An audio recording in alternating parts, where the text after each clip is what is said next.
तोड़ दिए और सिंहासन पर कंस विराजमान था। कंस के केसों को पकड़ लिया। मामा कंस, ये देवकी का 8वां लाल ही तेरा काल बन के आया है। देख, तूने मेरी माता को एक समय रथ पर से नीचे जमीन पर पटक दिया था, उसी का 8वां लाल तेरा काल है। कंस ने कहा, अरे मुझे छोड़ता क्यों नहीं है बाबरे बालक, तू जानता नहीं मैं काल का महाकाल हूं। भगवान ने कहा, सावधान हो जा, और एक पछाटा दिया। कंस का गोविंदाय नमो। कंस मर्दन भगवान की। अंत कर दिया कंस का। उग्रसेन को जेल में डाल दिया था दुष्ट कंस ने।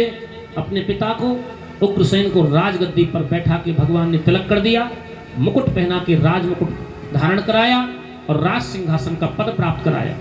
वसुदेव और देवकी तो जेल में जीवन जी रहे थे जी, आज भगवान ने चरणों को पकड़ लिया। माता, आपने बहुत दुर्लभ कष्ट पाए हैं, मेरी अज्ञानता को क्षमा करना। एक बालक का कर्तव्य होता है माँ बाप की सेवा करना।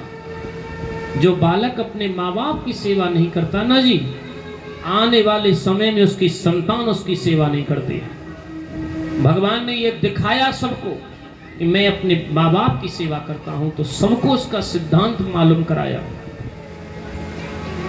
जितना भी कष्ट देवकी ने वसुदेव ने पाया था, महात्मा वसुदेव खड़े हैं आज, एक सेकंड में सब कुछ भूल गए। क्योंकि भगवान का दर्शन करने के बाद कोई प्राणी ऐसा नहीं जिसकी जिज्ञासा तृष्णा सब शांत नहीं हो जाती। सब कुछ भगवान ने नष्ट कर दिया और उत्ता नष्ट हो गई और वे भगवान के धाम के अधिकारी बने। सांदीपन गुरु के यहाँ पढ़ने गए। वासुदेव ने कहा, मेरे पुत्र, मेरा कर्तव्य है अपने बच्चों को अच्छी शिक्षा देना। जिनके माता पिता बच्चे को अच्छी शिक्षा नहीं देते, संस्कार नहीं देते, वो माता पिता भी यमराज के समान होते हैं। ये ना पाठेत बाल के, जो माता पिता अच्छी शिक्षा नहीं देते ना, वो यमराज के समान। वसुदेव ने आज्ञा दी, सांदीपन गुरु के यहाँ पढ़ के सब कलाओं में निपुण होकर के सांदीपन के पुत्रों को वापिस किया। इधर महाराज अस्थि प्राप्ति कंस की 2 पत्नी है, लड़ती झगड़ती अपने पिता जरासंध के पास पहुंची। जरासंध ने मथुरा पर 33 अक्षौहिणी सेना लेकर के बार-बार आक्रमण किया। भगवान ने बार-बार पराजित कर दिया। जरासंध पराजित हो जाता, भाग जाता युद्ध के मैदान से। काल्यावन जरासंध का मित्र था, कोई भी भगवान का पार नहीं पाया। भाई बलराम जी हलमूसल का प्रहार करते, ऐसा भयंकर युद्ध हुआ। एक समय नारद जी ने जरासंध को समझाया, जरासंध, अगर तुमको भगवान से युद्ध करना है और तुमको युद्ध में विजयी होना है तो ब्राह्मणों की सेवा करो। ब्राह्मणों की सेवा से जो तुमको तपस्या का फल मिलेगा, भगवान भी ऋण को छोड़ के भाग जाएगा। क्योंकि ब्राह्मण की सेवा ही भगवान की सेवा है। ये जरासंध ने यज्ञ अनुष्ठान जब तप करवाए, ब्राह्मणों को सुयोग दक्षिणा देकर के प्रेम से उनका चरण बंधन किया। ब्राह्मणों की तपस्या जब जरासंध को प्राप्त हो गई तो भगवान युद्ध करने आए। भगवान ने सोचा, आज जरासंध को पराजित कर दूंगा तो ब्राह्मणों की महिमा कम हो जाएगी, और भगवान रण को छोड़ के भाग गए। भगवान रणछोड़ हो गए।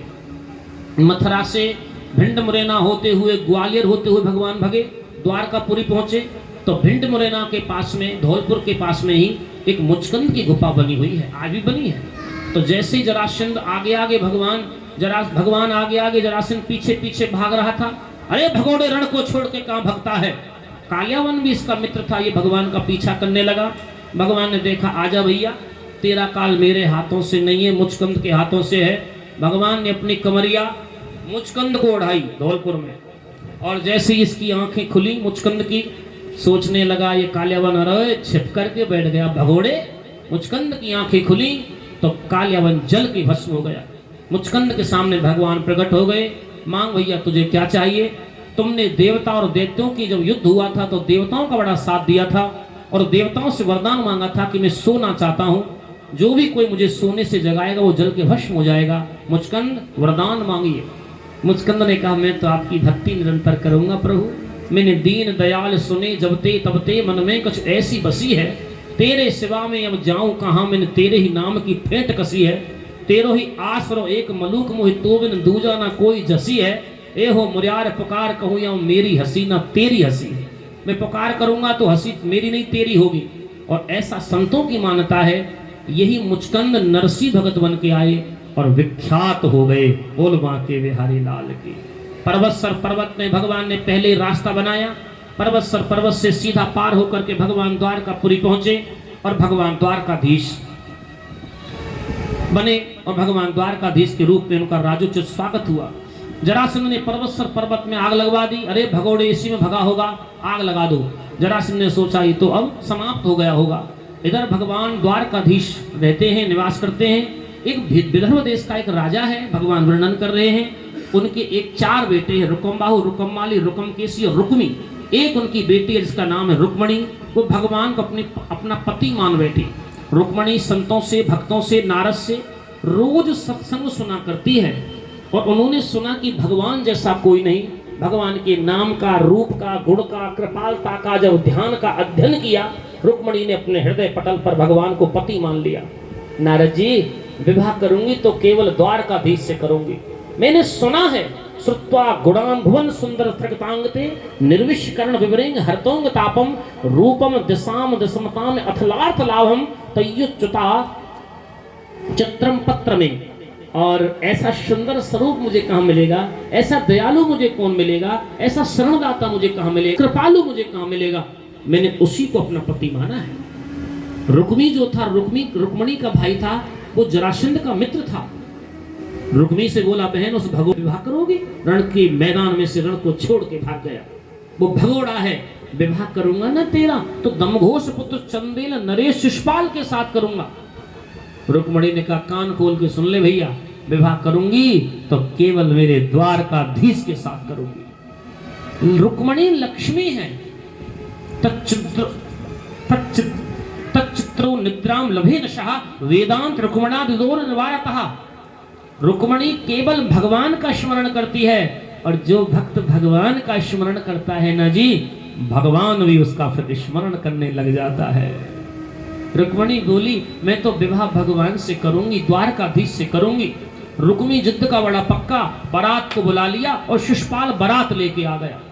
रुक्मणी ने सोचा, हे परमात्मा, मैं तो 7 जन्म भिक्षात समुद्र में कूद के मर जाऊंगी, लेकिन विवाह केवल आपसे करूंगी। ये मेरी प्रतिज्ञा है। एक पत्रिका लिया और पत्रिका में भगवान के बारे में लिख दिया, ठाकुर जी, मैंने तुम्हें अभी तक देखा नहीं है, लेकिन तुम्हारे बारे में सुना है। तुम्हारे नाम की, रूप की, गुण की महिमा को मैंने सुना है। तुम ऐसे दयालु हैं, जीव के सामने आते उसकी तृष्णा व्याधियां नष्ट होती हैं। आप गिरजा मंदिर में आ जाना, मैं 16 श्रृंगार करके गिरजा मंदिर में जाऊंगी और तुम्हारी प्रतीक्षा करूंगी। केशव, तुम आकर के मुझे लेकर के भाग जाना, मेरा कल्याण हो जाएगा। बोल बांके बिहारी।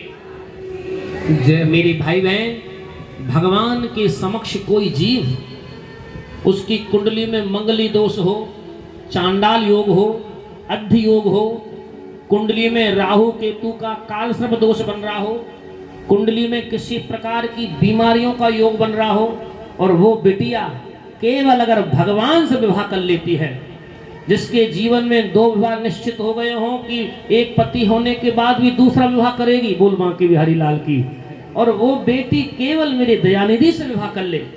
भगवान तो ऐसे पति हैं, इसके सामने आने से तो जीव शुद्ध होता है और उसकी जीवन की तृष्णा मिट जाती है। ऐसी बिटिया, अगर मैं शिव बिहार में एक बार कथा कर रहा था, करीबन 6-7 साल पहली बात है, और वो मुझे दिन याद आया। एक लड़का आया और वो बोला, एक अपनी बहन को लेकर के, बोले, गुरुजी, हम दोनों बहन भाई बिहारी जी के समक्ष खड़े होकर के हमने ये प्रतिज्ञा की है कि आजीवन ब्रह्मचर्य रहेंगे और भगवान को अपना सब कुछ माने। आज भी इस दुनिया में ऐसे लोग, और वृंदावन की एक घटना मैं आपको सुनाता हूं। दोनों पति पत्नी बिहारी जी के सामने खड़े होकर के बोले, अब तक हमने विरक्त और ग्रस्त आश्रम को, अब तक तो हमने ग्रस्त आश्रम को ग्रहण किया, अब हम बिहारी जी के सामने प्रतिज्ञा करते हैं, दोनों ब्रह्मचर्य रह करके भगवत भजन करेंगे और दोनों बहन और भाई की तरह जीवन यापन करेंगे। बोल बांके बिहारी लाल, संपूर्ण जीवन बिहारी जी की सेवा में दे दिया।